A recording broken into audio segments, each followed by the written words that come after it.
Hey, good morning, everyone. Welcome to Catalyst Energies. My name is Dee. Thank you for joining me. I'm so grateful that you are here. This is the Daily Medicine Transmission for October 26, 2021. Just some real life logistical things before I launch into all of my normal, and I'm burning some Palo Santo right now. We really need to invite in all the goodness. So I'm having some work done in my house right now, as it seems to be the case all the time when you have a fixer-upper.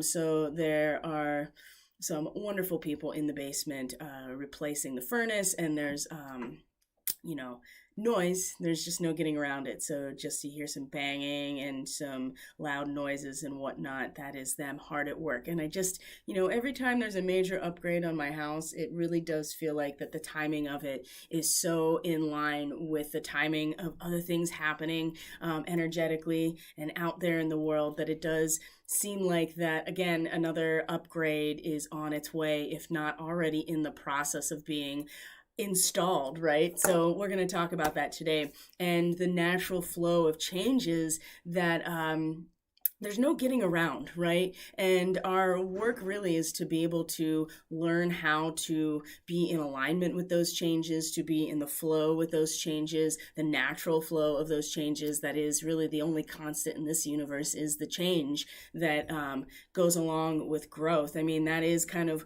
what happens when you are in a dimension of space-time. There is a progression that you experience in terms of the changeover, the growth, right? And we're aware of that, right? We're aware of what Pluto really represents. So welcome back, everyone. Thank you so much for being here. Special thank you to my subscribers and my regular viewing audience. Thank you for the subscriptions, especially on BitChute. It's growing, and I really appreciate that.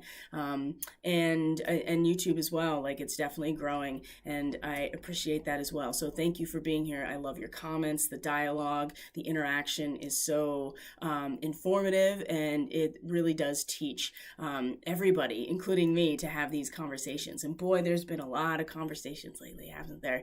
If you're new to this channel, thank you for being here. Thanks for stopping by. I hope that this is not the only time that you're here, if this is in fact your first time. And as always, I like to remind people, when you interact with content by independent content creators like myself, you actually do influence the algorithm in a positive way by subscribing, liking the content, sharing the content, the links to the content, and commenting. It actually does impact all of the AI algorithm that's learning and putting together information and making it available to other people. So it'll show up in people's recommended feeds and things like that. So thank you for doing that. And let's just get right into it for today. So many of us are probably tracking the Schumann. There was a big amplification. And, one thing that I'm starting to learn and realize, because I'm learning too. I'm learning too as we go along. This is all a journey for all of us. Man, I can't burn enough Palo Santo. That's what it feels like right now. Is anybody else feeling a sense of agitation right now? A sense of agitation, some anxiety, some feels like that there is a contraction of time in some ways, like there's not enough time, or there's too much going on. There seems to be some agitation, and I think that we can point to the sun and the solar weather. There's some flares that were released from the sun in the last day. That definitely had an impact on certain aspects, not a lot of geomagnetic unrest from what I can tell, but certainly X-class solar flares that have had, I believe it was X-class. I'd have to look at that and make sure that that is correct. But certainly some impact in terms of the solar weather and the solar flares specifically. So I think that we can possibly attribute any feelings of anxiety to that, but also too, we're deep in the fields now. We have Moon in Cancer, and we'll have Moon in Cancer all day tomorrow too. And deep in the fields. So a couple things that have come around in terms of, well, let me go back. Sorry, this is what happens all the time. All right.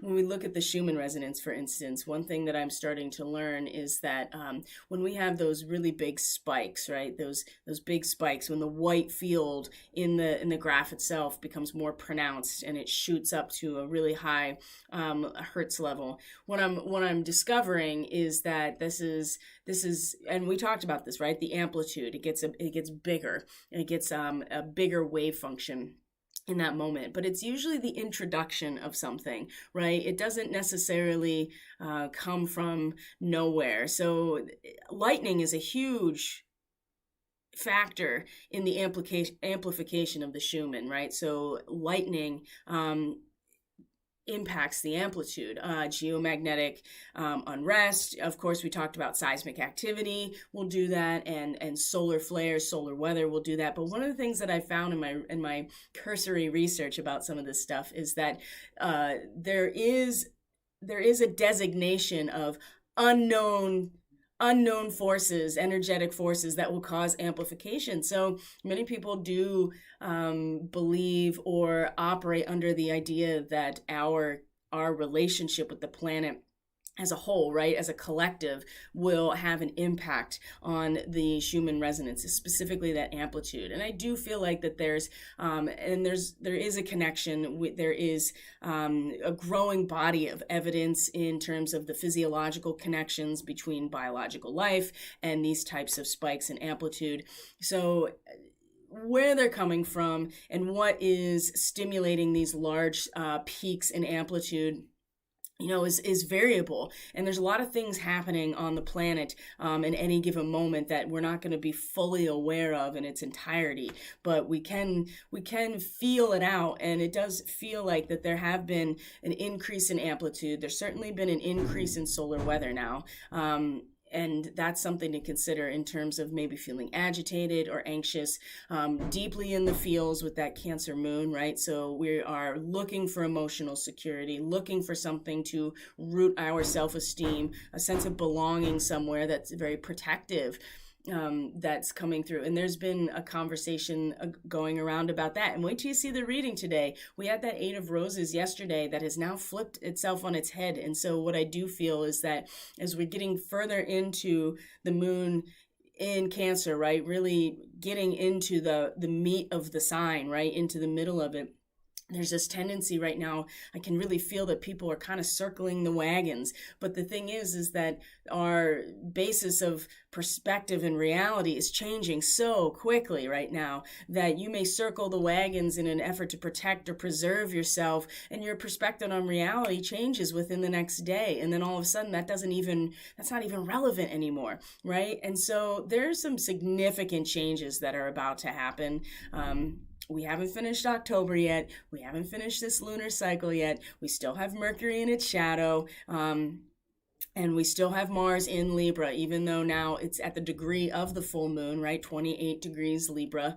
So we're still operating within the construct of the form of relationship in a lot of ways. But now the sun is in Scorpio. Now Vesta has been in Scorpio. And we're going to talk about where she is today too, because that's a very important degree where the fixed star where she is at right now. And that means that it's kind of a precursor to where the sun is going to cross this point, where Mars is going to cross this point, where Mercury is going to cross this point, all within the next month or 6 weeks. So being prepared for the more personalized experiences of this, while Vesta, the goddess of the hearth flame, right, the spiritual essence that really sustains us and is at the center of who we are at this point in Scorpio, is giving us something to hold on to. And I think that it's really important right now to take advantage of the Cancer moon, as uncomfortable and sometimes as painful as it is, to really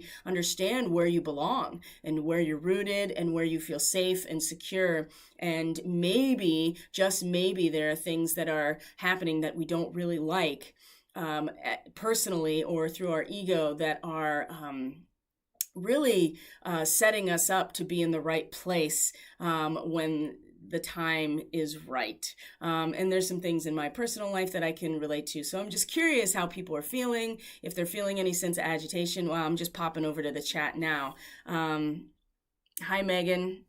My dad is doing well. I might as well just go into that in a second because this is a really great way to explain this. Yesterday, my body demanded rest. Today, I'm ready. Upgrades, downloads, here we come. Absolutely. I definitely dreamt very busy morning, Alex. I'm totally with you on that. Like, I was up at 5:30. It was just like from the very beginning, it's like I take care of my house. I got to take care of my parents' house. I have to come back and prepare the house for the contractors to come in. So extremely agitated yesterday, uncontrollable. Yeah, I feel like that the Cancer moon is really not helping things. It felt like things shifting beneath us. I was agitated yesterday for sure, feeling somewhat disoriented. Dude, I'll tell you what, I am not firing on all cylinders. That is for sure. Like simple things, motor skills and remembering simple things and making those kind of simple connections is a real struggle right now. It's like we only have so much bandwidth, and right now it seems like it's all being kind of funneled into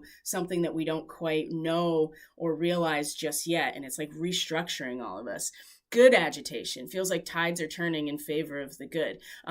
Yes, if you are prepared for that turning of the tide. What we're going to see today is, Venus is going to be in a square to Neptune today. And that's not exactly a very easy transit to go, especially Neptune in Pisces. And Venus is in Sagittarius, right? So it really depends on which paradigm you're operating under and what the big picture is for you that's going to make a difference here. Feels like agitation is forcing us to regroup and reorient to new reality that we can create collectively. I totally agree with, I mean, that's it right there. Sounds like we're all in sync. I would agree with that. So my dad is doing fairly well, just to answer that question. They still don't understand why there's an air leak in the cavity where he, on the side of the lung that he had the surgery on, but they are going to, everything else looks good. So they're going to discharge him over to the occupational rehab wing of their hospital, still stay in Pittsburgh. So that way they can monitor him, and he has a portable chest tube that he's going to take with him. So it's not what he wanted. He wants to come home. He wants to come home, but this is the best situation for him because those doctors can monitor his progress while he's in the same hospital, but then he'll be moved to rehab where he can, I mean, he's so weak, he can barely walk around without falling over because he's just been in a hospital bed for weeks and weeks and weeks. So everything is atrophied. So it's not what he wants, but it's actually what's best for him. And I think that, again, the moon in Cancer gives us a real strong opportunity right now to really get much deeper into our feels and use that as a means to discover where our true strength and our power really lies, because that is the fourth house cusp, the nadir, and Cancer is really about where we draw our own power, much like the root system of a plant is drawing minerals and water and nutrients from the soil and stabilizes that plant in the environment. So this is an important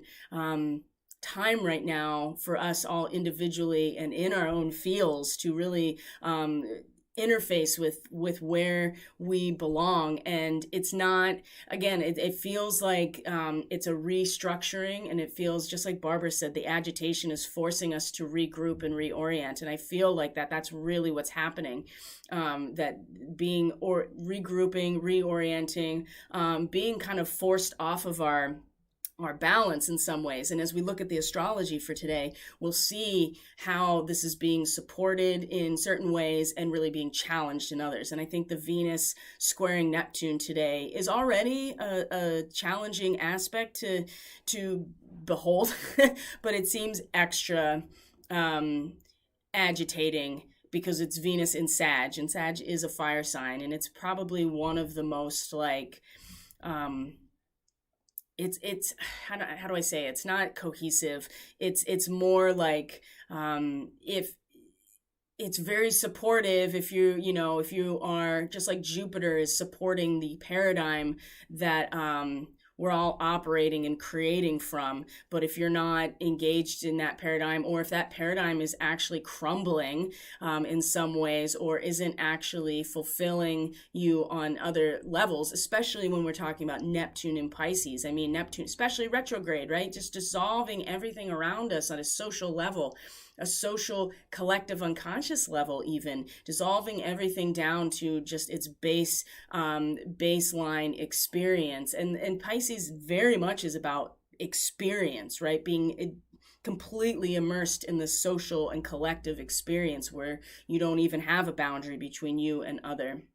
So why Venus very much has a boundary, right? She knows where she ends and others begin, and she pulls towards her what she wants, the object of her desire. While we're trying to, I think a lot of people are trying very, very almost desperately to act in accordance with what they think is going to lead them somewhere. And Neptune touching that is just dissolving it all away. So there's no boundaries. I think this is, and we're going to see in the reading today how much this is reflected. And if we have not taken the time to do some serious introspection, we're going to be forced and in a very uncomfortable way. And Venus hates being uncomfortable. That's like she will act in a way that will keep her from being uncomfortable. And so we might find that people are putting on different masks now, which is very interesting to me. I'll tell you what my experience is that my reality and what I identify as reality is changing by the hour, right? I'm exposed to new information, a whole new set of data, for instance, and it keeps changing and changing, and it's happening faster and faster and faster, right? It just keeps spiraling, and it's getting tighter and tighter, so it's moving quicker and quicker. And so when you become attached to any one version of reality, this is where Chiron really makes where Chiron's really working against us. And the moon today is going to be in a square to Chiron, and so we have to realize that in the pressure that we have been under, that is turning us into a diamond, is now going through a very specific shaping process, which is very difficult and painful, but it also is triggering a lot of this reconceptualization of what things mean. And the power of symbols is very much where the sun is in Scorpio today. So I don't think there's anything in particular necessarily that I wanted to share other than just the reading for today. So let's get into it, and we'll go from there. I love your comments. I love the dialogue. I can't wait to be able to offer more regular check-ins with people, like Zoom calls and stuff through my subscription platform. That's my ultimate goal. So one thing at a time. It does feel like we're all being stretched very thin, but we also know, if we've been on this channel especially, that we have been, we know that has been the whole focus of this lunar cycle, which is to prepare us individually to find that perfect form of balance, so much so that as it is dynamically always shifting and changing as it does, that we ourselves at the core of who we are finding our center. And so every opportunity has been placed in front of us. And now that Jupiter is direct, now it's really turned on. We had a lot of time with that retrograde of Jupiter to really assess what it is, like do this internalized training to like really embody that those training opportunities that come forward just through life. And now Jupiter is like, okay, it's time to step out and do the work, and I'll give you everything you need, but you have to also accept the fact that all of these situations are opportunities to discipline and train your ability to hold these incredibly potent natural energies. And I did dream of the solar flash last night, and that's definitely part of my agitation. Of course, we got solar flare activity, so I know that that's corresponding to it as well. And then some very strange imagery, like with family members, and it was really tense. And so there's a lot of things coming to the surface, and the solar flares, solar weather, when we get impacted with it, it's information. It's information, and we need to have the correct equipment. We have to have the correct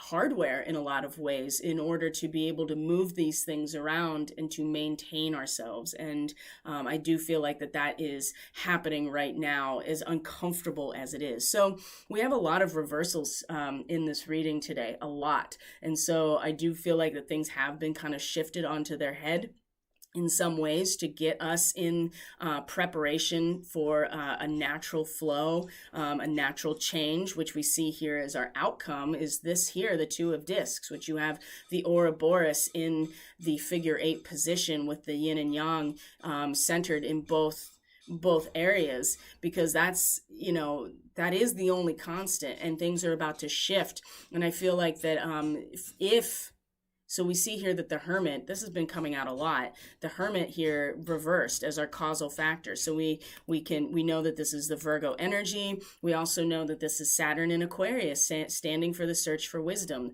Number 9, 3, 6, and 9, these very divinely, these divine numbers that that lead into much more balance, right? The 3, the 6, and the 9, they're very balanced. So we know that this is about the search for wisdom. When you introvert, right? When you leave behind the exo life and you are introverted, you are on a search for meaning and maturity and wisdom. And so when it's reversed, there's a lot of resistance to this, or you're using it as escapism instead of actually rather than an intentional introversion in order to really search for that wisdom, you're kind of using it as an excuse and bypassing actually participating in life. So it's an escapism tactic rather than a retreat for a very specific goal, and afraid of people, right? There's plenty of antisocial people, and I've certainly had my many, especially starseeds and empaths, I would say specifically, really struggle with this and will tend to be very solitary and hermit-like, because interfacing with the world has, traditionally been, especially for empaths, it's just been, and if you're a Pleiadian starseed, then this is definitely part of it as well. And it's even more of a, I would say it's even more of a struggle, because the Pleiadian starseed nature is ultimately meant to be in communion with all life. And so, but when you are when you are imbalanced towards only your empathic qualities, as opposed to balancing out those things, because the Pleiadian nature has a masculine, and when we don't acknowledge that, we're out of balance. And so Pleiadian starseeds, any kind of empath, we tend to stay away from these situations because they're so overwhelming before we learn how to manage our energy and to to really put forward a really strong field. And that requires the masculine, because it's one thing to receive and to take in, it's another to allow your heart to open in total balance and to exude that field, to let it come forward. Anyway, so there's this tendency here to back up from life and a social life, because it's not about wisdom. It's about just being afraid of other people. And I've definitely had lots of that in my life and continue to have that in some ways. There's a bitterness to it, a sense of loneliness that comes with the Hermit reversed.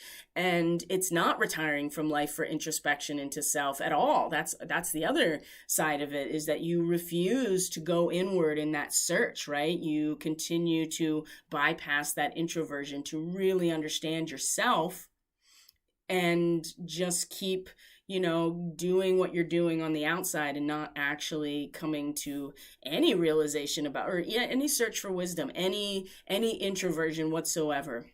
So regardless of how this is being expressed, what I do see is ultimately the resistance to this inner search for wisdom is really setting the tone for how the rest of this is going to unfold. Because this is the Virgo card. And then we come to the Hanged Man, which is the Pisces or the Neptune card, right? It's number 12. It's the end of the cycle, the 12th house. Neptune as cosmic consciousness. So it's also reversed. So let's talk about the Hanged Man to begin with, right? You see that this is an intentional surrender.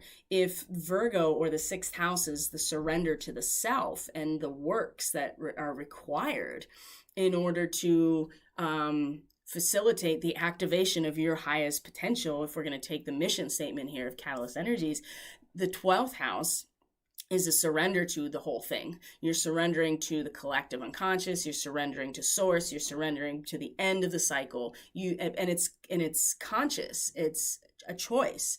And so in its upright position, you see that there's no real sacrifice when you have conviction. And so you can see that the person has the nails as if they're being crucified, but they're also hanging from the Ankh, right? That is that Egyptian symbol. They have a snake that's wrapped around that as well. So you can also see the imagery in terms of being connected to the serpent medicine. And you're hanging, literally hanging by 1 foot off of this symbol that represents our, connection to the divine, really. And then the sun disk in the background. And then you have this grid pattern. This keeps coming up a lot too, doesn't it? The grid pattern and what it represents, kind of like a matrix, doesn't it? But this is a intentional commitment, a conviction to let go. And in these moments here, it's a time of consideration when the Hanged Man comes about, because it's the end of the cycle, right? You find new ways to cope with situations when you are in a sense of stillness and flipping your perspective. There's that Uranian thing, also a turning point in life. So all of these things are the Hanged Man. So when you reverse them, it's and look at the resistance to it, you can see that things are maybe stagnant or at a standstill, right? There's a rejection of the fate, because there's an acceptance of fate that comes along with the 12th house and Pisces.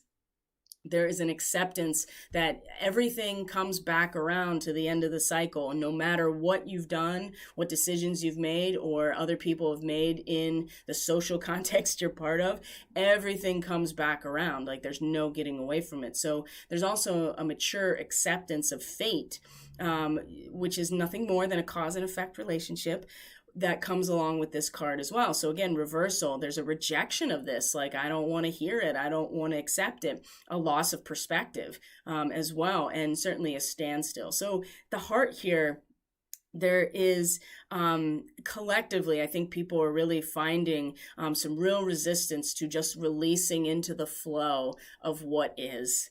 This is, and these are large processes that are unfolding, very large. And we're talking about Neptune today being in a square to Venus, which is very much about the physical nature of our life and the 5 senses and what we do to feel secure and safe and comfortable and, appease our senses. So you can see that just this square alone would have the Hanged Man being reversed, because it's so much discomfort with just letting it all go and being willing and accepting of this new turning point in life and overcoming the ego.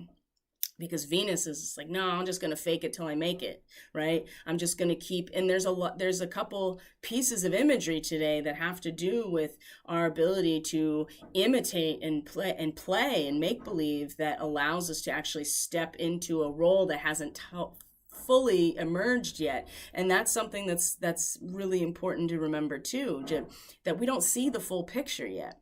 And we may think we do, but we don't. And that's why I think it's really important to keep all of our options open in terms of what is it that our perspective really is, because it seems like it's changing constantly. And I know for me personally, every time I get access to new information, I put it in there and I'm like, through the system, and I'm like, wait a minute, that changes a lot of things in this area that I actually took for granted.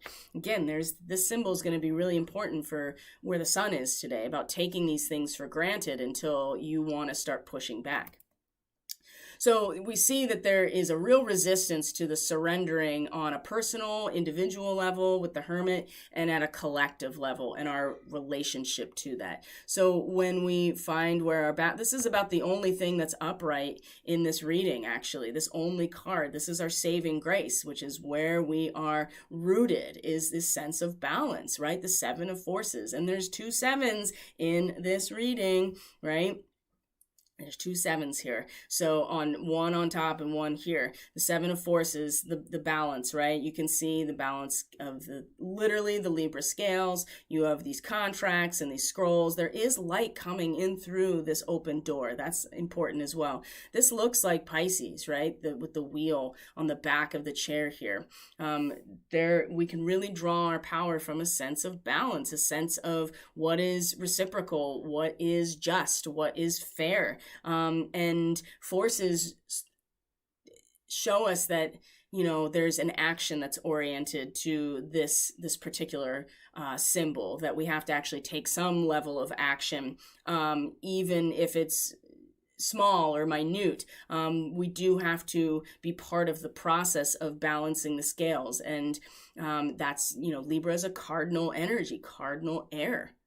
Right? There's momentum. There's an application here. So we have to actually put some effort at the base of who we are, where we're rooted, where we're secure, where we're drawing our power from, into actually finding balance. And as you can see here, these 2 cards are both about family, and they're both about relationships, the Gorilla and the Eight of Roses, and specifically from an emotional perspective. And this was upright yesterday, so something has really shifted. And I think what it's shifted is things have been presented to us that we don't necessarily want, or maybe something flipped around in terms of our security within our family context, or bringing it to our attention that needs to be addressed. And it was setting us up yesterday in some ways to be like, remember, this is important.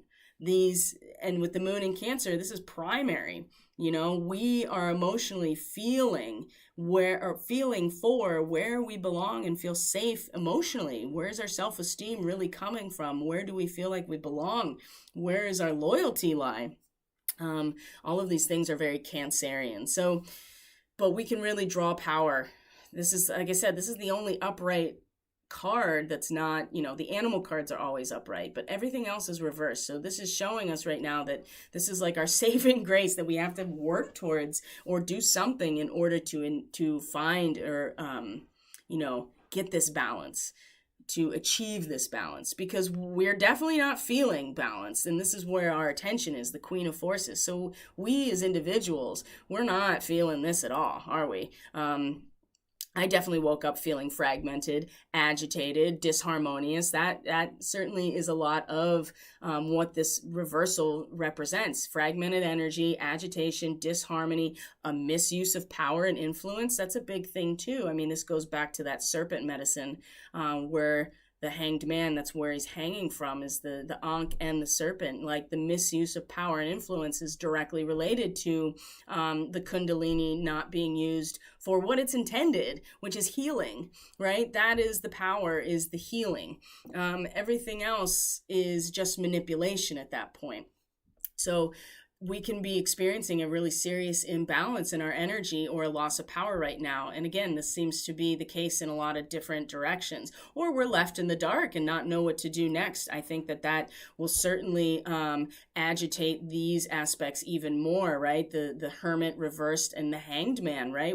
There's resistance to going into this moment of like, this moment of hanging upside down to give ourselves over, surrendering to all of it. I think that there's such a strong desire to control things and want to control for the outcome and want things to go along with what our ego is identifying to a certain extent, that we can feel fragmented or not know what to do next. And I think a lot of us are feeling this way, or there's somebody in your life that's feeling this way and having a big impact on you. Either way, it's at the front of our awareness and our attention right now. And it's certainly where we're kind of releasing our power or is really at the top of where our focus is the fact that we don't feel very balanced, or that we can balance, right? Even though what we're seeing here is this is where we get our power from, is finding a sense of balance. And we'll see here how we can do that, because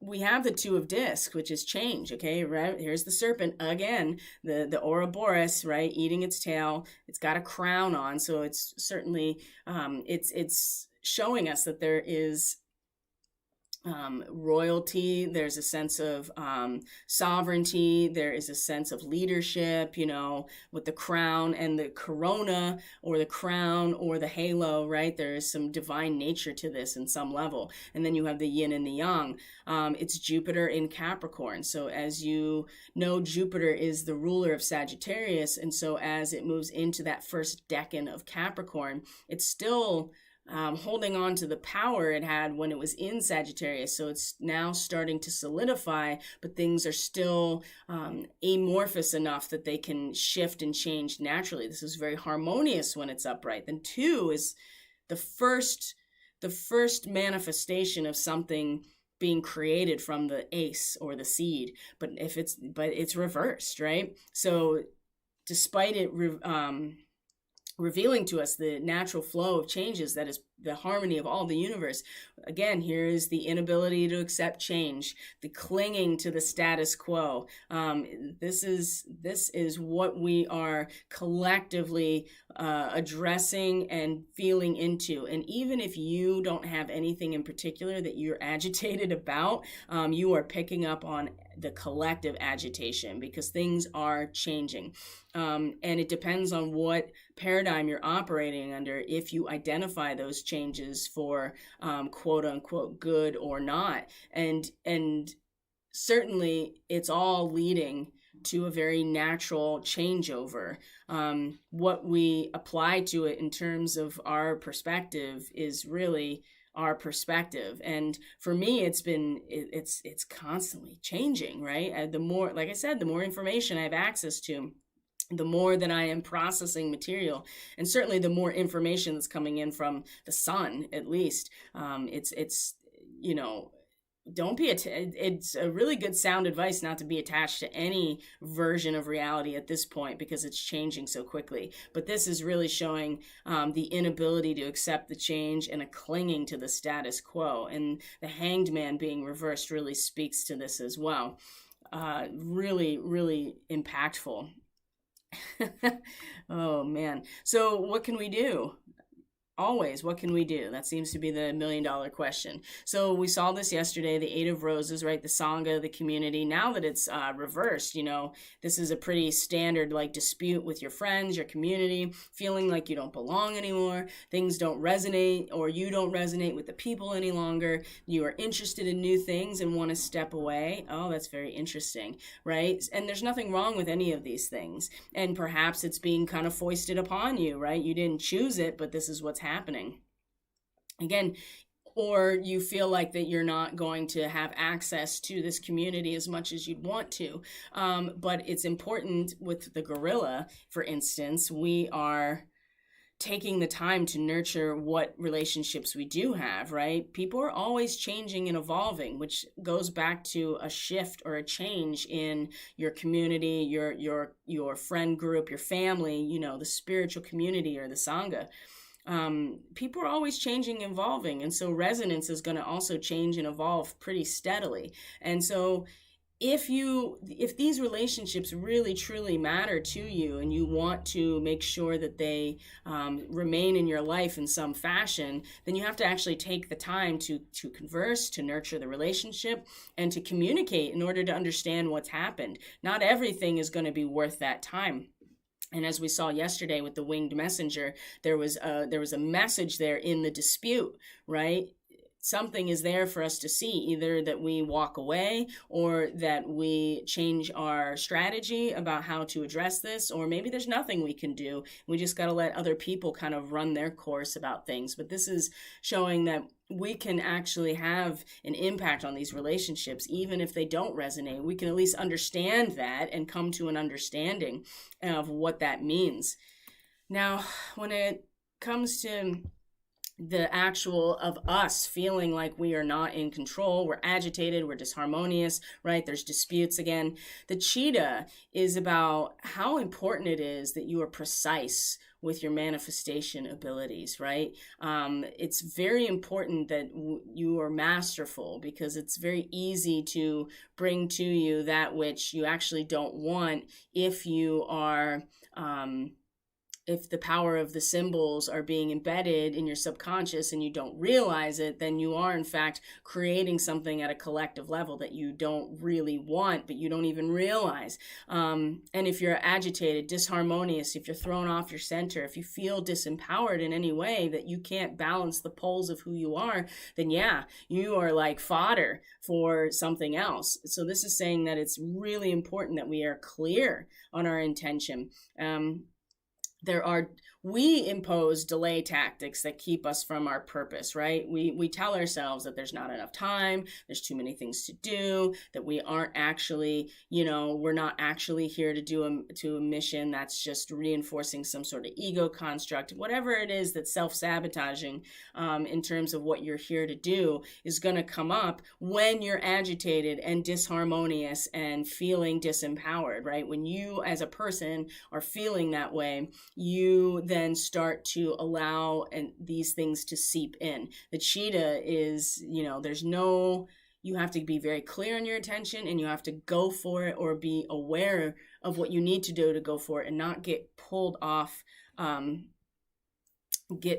track. So along with this is a reminder, here's our other 7, is that yes, we have been, I think, pulled off track, and certainly there's specific outcomes that are harder to realize right now, perhaps based on some other changes in your life. So again, a fall from grace, a loss of a job, a loss of resources, a loss of position, right? Even just like being stalled in some way from getting to the top of your mountain, whatever that is, going on your ascension path. These outcomes are harder to realize, and we have to put more work into it as well. And so again, it's very easy to get pulled off track and to be discouraged right now with a lot of what's going on, because you're feeling into like the larger discouragement. I think a lot of people are expecting these very grand gestures to make themselves known, and everything will go back to what it was. Well, it's never going back, first of all. And second of all, it's really, if you're expecting or you don't have any hope, right? It's just like, how easy is it for you to get pulled into somebody else's agenda when you start to lose your own hope? And I do feel like that is what we are seeing right now and feeling into. And the choice is ours to, what Barbara said, to reorient ourselves as a result of what is coming through, because there are things that need to be reoriented, and maybe there are things that don't need to be reoriented, but it's very, for feeling hopeless or disempowered or even confused, I feel like that's a really easy way to pull us off track just in general, because the power of symbols is very much connected to Scorpio. And so this is where the sun is now. So what symbols are you going to be giving your energy to? I think this is a really important question. So let's see here. We're gonna move on to the astrology today. So now that we've gone through the reading, I just want to, really what this is about today is to really just speak to the very real experience that I think many of us are having right now when it comes to some disjointed, disharmonious, agitated energy, because it's, one second. Oh, man. Because it's very real and there's nothing wrong with it. And I think once we realize that we're all feeling it for different reasons, for different, there's different stimuli that are bringing it about, and we can realize that, sometimes it is that agitation that comes before,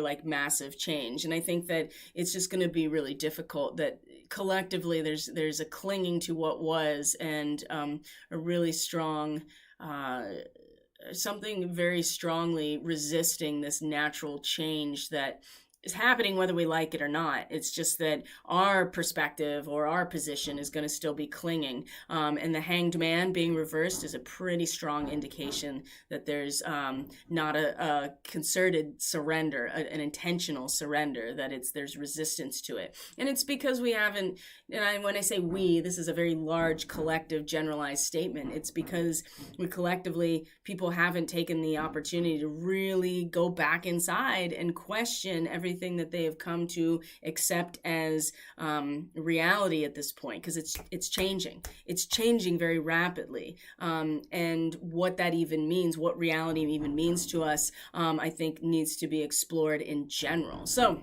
here we go, and there's a lot of banging, so that's certainly reinforcing what I think. Hi Meg, it's good to see you. Reinforcing a lot of what I'm saying as far as I can tell. So here is our chart for today, and Moon in Cancer, like I said, and we're going to go back here just a little bit because our first real major transit of the day is... where did it go? Our first real major moon transit of the day is this moon in Cancer in a quincunx. There's that quincunx again. I talked a lot about quincunxes yesterday in yesterday's transmission of the different ways that we identify what a quincunx is, how it's visualized in different ways, how it's explained in a statistical type of way, and what that means. And so the quincunx mean, how do we adjust ourselves in something as opposed to having any impact on the outcome? We adjust ourselves in the moment, because the regression to the mean is showing that as we all kind of bounce through the grid, we're all, the distribution of experience is going to be that bell curve, regardless of the input that goes into, the input is going into the same place, and how we get through, just like these fixed points in time. And it's not so much that we are jumping timelines at this point, as much as it is that we have a choice and free will how we experience the pathway along the timeline between these fixed points, or these nodes in time, right? If we see that it's a fractal that's unfolding as reality, and there are nodes that connect all of the pathways.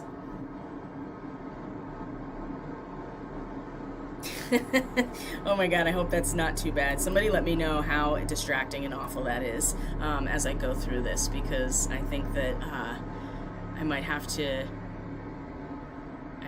go offline for a minute, because it's really loud. I want to see what people are saying about it. Anyway, there we go. So here's this. No, okay.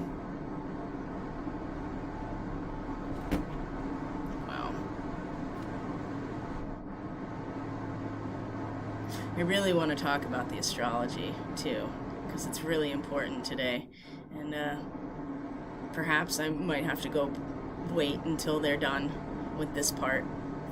Somebody let me know how loud it is. It sounds like an airplane. Great. That's okay, thank you. All right, so here's what we're going to work with here. So the moon is in that quincunx to Saturn. So there's this moment here where, again, part of the individual training to figure out how to be a human is that we imitate the people around us. Like in our family, for instance, we will imitate or dress up like those that we are attempting to grow into, right? So acting like an adult, or pretending to play house, and don't be too... take that very loosely, right, as just children that are pretending, or even animals, right? That's the Sabian symbol, is like a bunch of rabbits that are dressed up and on parade. It's the idea that we pretend and then we imitate those that we are meant to grow into. And so this quincunx here to Saturn is that Saturn has had these very preformed figures of where we're going, right? They're not the actual figures themselves, but they are they're like wax figures, which will melt, right? It takes nothing to melt, but it does really solidify a specific type of figure that represents where we're going collectively or what we're aspiring to collectively. But at the same time, the moon, as we're each feeling into an experience of who we actually want to grow into versus what is being presented to us from an outside authority of where we're going. I think this is really important to consider. What Saturn represents is this authority and this structure, and it's not real there, but it's still very much tangible, while we are feeling like they're feeling like seeing what it is or who it is or how we want to be, and doing the things emotionally, doing the things intuitively. Maybe this has come out in our dreams of how we actually want to be in the world as opposed to what's being provided for us. So there's that first quincunx right there. How do we reconcile these two things that don't seem to necessarily fit together? Because one is about the collective energy of Aquarius, right? And the other is a very personalized experience of how we feel in the world. So those things are there is a disconnect. I can definitely feel the disconnect of what is being presented to us as our archetypes of where we're going collectively and who has importance collectively and who we want to look up to versus how we feel individually about ourselves and how we actually can get to a sense of maturity or at least some self-esteem or emotional security by dressing up and playing as that which we identify as, like, who we want to be. So I can see here already how much this is just like, wait a minute, I'm starting to really feel into something way differently than what is being presented to me as these archetypal forms. From there, we move, okay, and I think that they,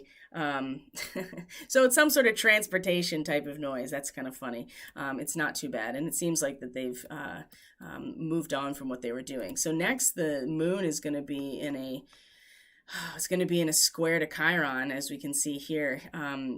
Right here. And so this degree here is really about the diamond that I was talking about, the diamond that's going through its first, a raw diamond, right? Raw, just created by the natural process of heat and pressure over time, now being cut into something, right? Shaped for the first time into the form that it'll ultimately be presented as. And this is a process that can be very difficult and painful, right? Because there's grinding noises, just like what we were listening to, grinding noises, heat from because you need an incredible amount of heat and pressure to shape a diamond because of how hard the substance is. And we're feeling ourselves being molded and changed and shaped, and it's uncomfortable. But the square to Chiron, it's just like, again, like it's triggering us at every step of the way of like, wait a minute, I believed, or I identified with this specific set of images in a certain way, and I'm really struggling to see it in a new light, because when I do so, it triggers that part of me that's just like, wait a minute, I feel ashamed and guilty for even like believing that in the first place. Or you feel ashamed and guilty for changing your sense of identity based on a new way of looking at things. And so this square here is challenging us in this metamorphosis that we're going through on an emotional level right now. And at the same time, it's also in a trine to Pallas Athena that's over here that is really having us internalize a strategy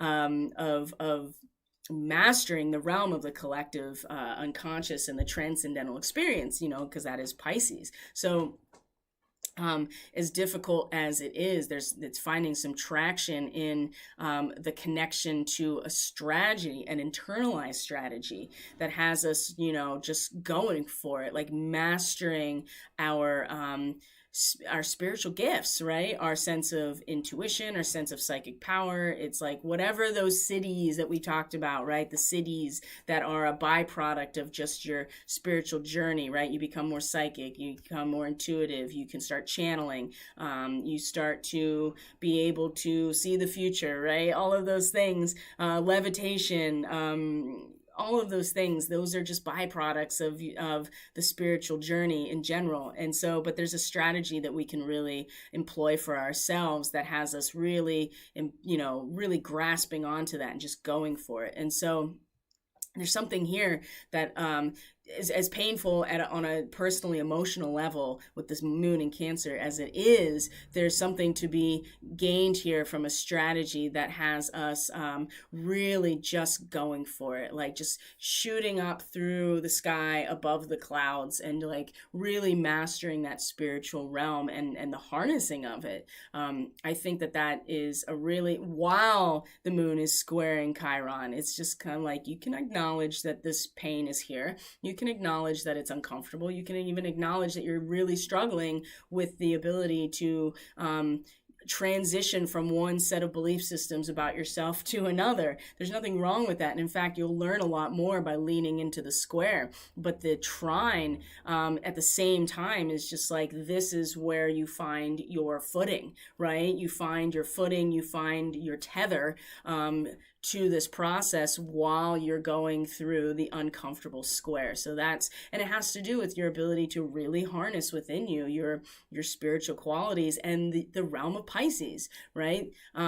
Which will continue to be more of a struggle considering where Venus is right now. Venus is in that square to Neptune. So the moon also is in a conjunction with your Sirius while it is in a sextile to Uranus. This is also a very big deal because the moon in conjunction with Sirius, I mean, it's probably its most powerful position, considering that Sirius in different mythological situations and contexts. I mean, Sirius is Isis, right? It is the eternal mother, and the womb of the universe is represented by Sirius.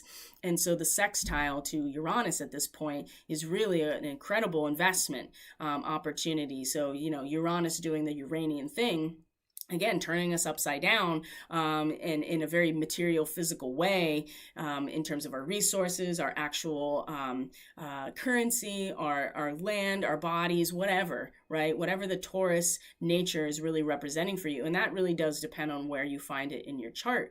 But we can apply this timelessness, this formlessness, this unending void that Cancer really represents. Like it's anchoring yourself in the abyss, and then the depth of the darkness, right? That's really what and fulfilling yourself, right? Fulfillment in transcending and changeless wisdom, right? This is the nature of Sirius, and Sirian starseeds have an incredible capacity for this, right? Because this is how you do shamanic work, is you're able to really find your footing and your balance and your rootedness in this changeless but transcending wisdom, right? Because it's in the void in which all creation is able to happen. So we can invest this, and really reconcile the very real disruption that Uranus continues to have by emotionally and intuitively, like really digging, like just allowing ourselves to drop into the deepest place of wisdom. And when we do that, then we can reconcile the very real upset that Uranus is providing, that is ultimately there to wake us up at a collective level. Uranus and Neptune and Pluto, and especially in Chiron, these are much, these planets and these objects move very slowly. So they're impacting large cycles of time, large groups of people. And then you have the sun, the moon, Mercury, Venus, and Mars, which are much more of a personalized experience, even Jupiter and Saturn to a certain extent. So we can take this very personal experience of our connection to this changeless wisdom, the void within, and be able to apply that and reconcile, while there is very distinct change in a physical way that is there for our awakening process. That's Uranus is providing that, and it's never easy with Uranus, right? There's never stability with Uranus because it's like a stargate, it's like a wormhole, right? So that is really powerful, and this is something that's happening much later today into the evening. So, and then to really cap it off here is by the very end of today. So this square is really building right now. And so by the very end of today, early evening, late evening, depending on where you are, you're going to find this square being exact, right? Right here by the end of the day. And, a Venus squaring Neptune just in general as a transit is really putting our, relationships and what we ascribe value to, or subscribe value to, what we gather value from, in terms of relationships and our resources and, the things that are tangible to us. When it meets Neptune like this in a square, it's a real challenge to our self-esteem and what relationships mean to us. And Neptune, especially in Pisces, it just dissolves everything it touches. So while Venus is like, okay, if I put this mask on of this figurehead that I want to actually be, right? Because that's what this is really representing. And the first half of Sagittarius is abstraction. The second half is the transference. And part of that transference is, again, there's this action again about imitation and make-believe. And it's the idea that we haven't quite seen where we're growing into yet. It's not experienced, but we know we're going there. And so we will pretend and we will put on the adornments of those things that we know represent what we're going to collectively, Sagittarius, collectively grow into, right? Sagittarius is the collective paradigm and the collective social order of belief systems and religion and philosophy, right? The big picture. And so we, what is leading our sense of comfort and value and what we're pulling towards us in order to feel those things and to be sensitive to them, right? In a material way.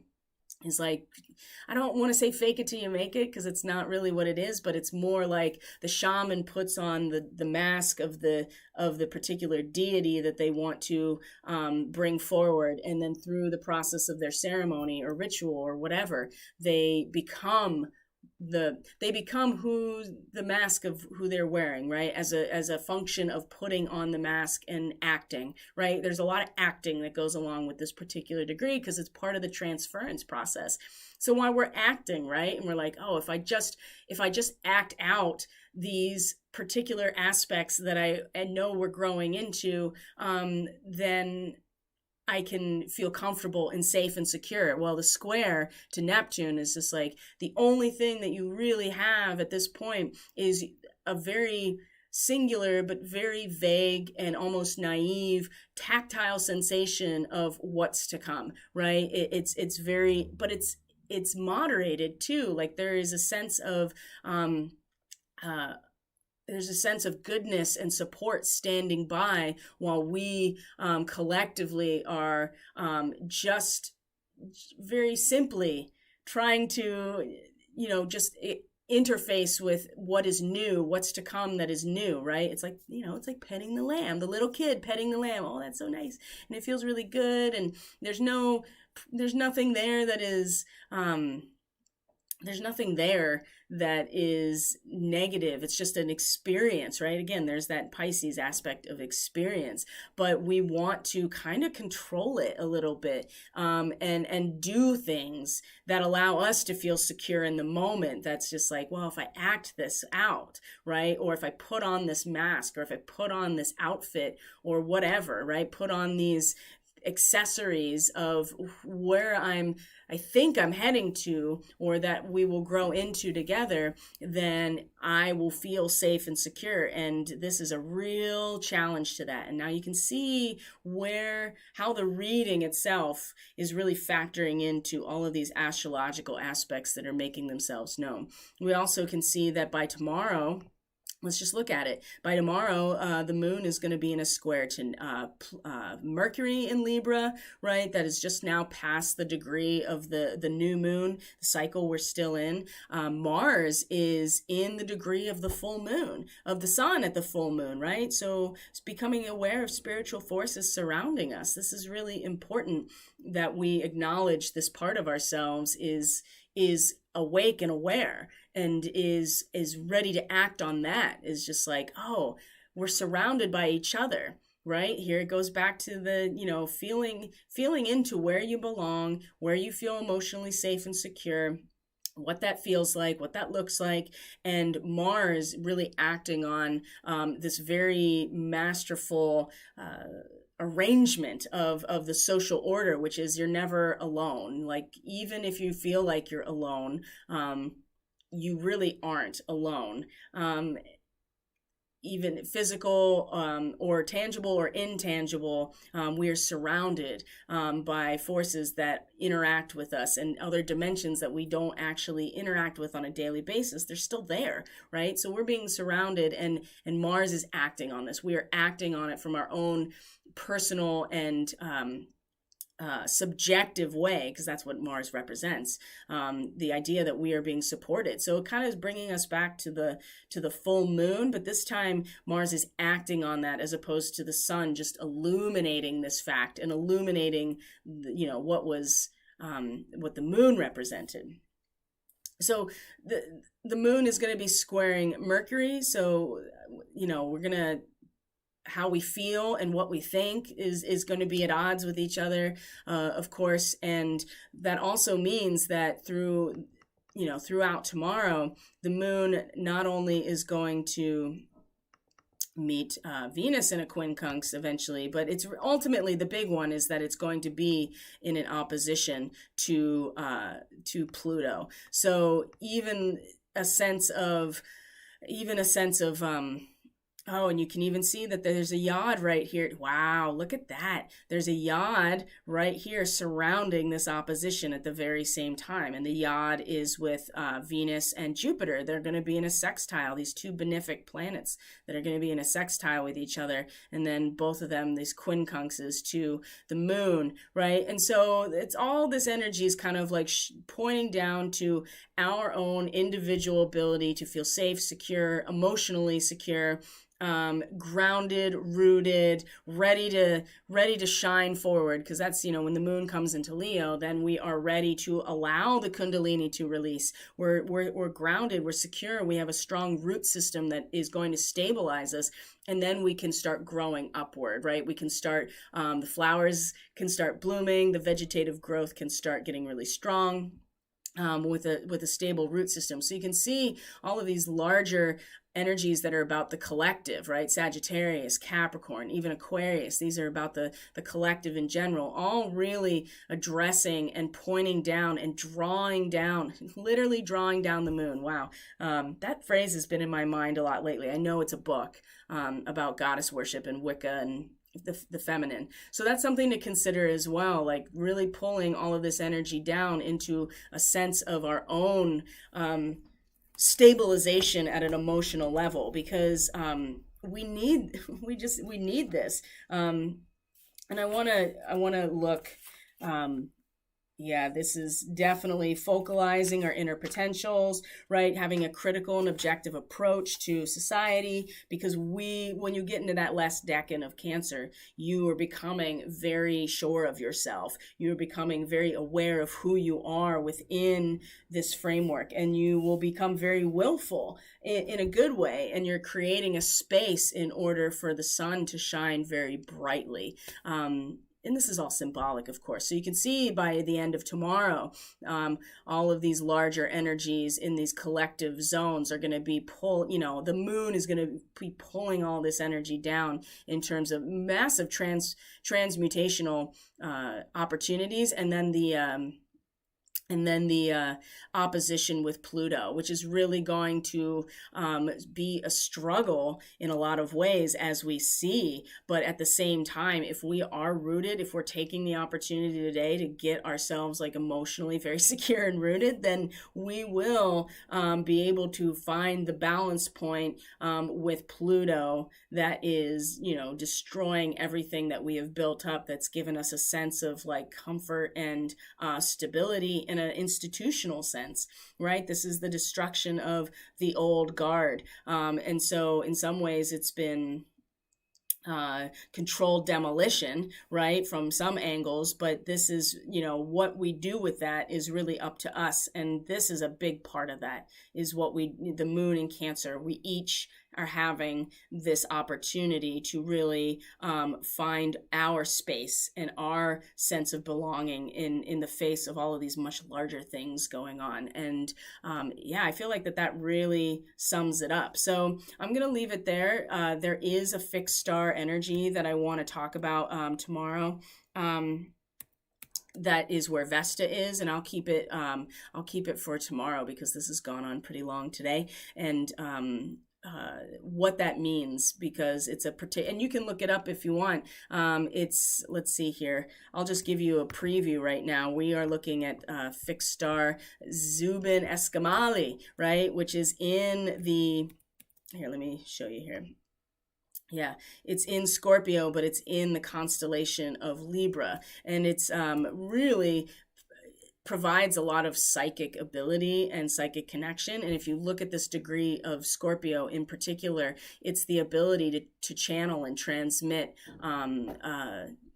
transcendental knowledge. And I think this is really important too, because we're kind of our ability to really tap in, and the moon in Cancer provides this opportunity. It's allowing these deep intuitive and psychic channels to dig deeper, because when we are secure and stabilized in the world around us, then we are able to really allow this transcendental information to move through us. But there's so much resistance right now to the change that I think it's really in a lot of ways holding a lot of people back, and then they will cling to what is changing. So my advice today would be to make a concerted effort to really just lean into the discomfort of your agitation, and realize that it's giving you plenty of opportunities to get yourself stabilized emotionally, so that we are reoriented. So when things do come in that are much bigger and they shift, we will not be blown around as much as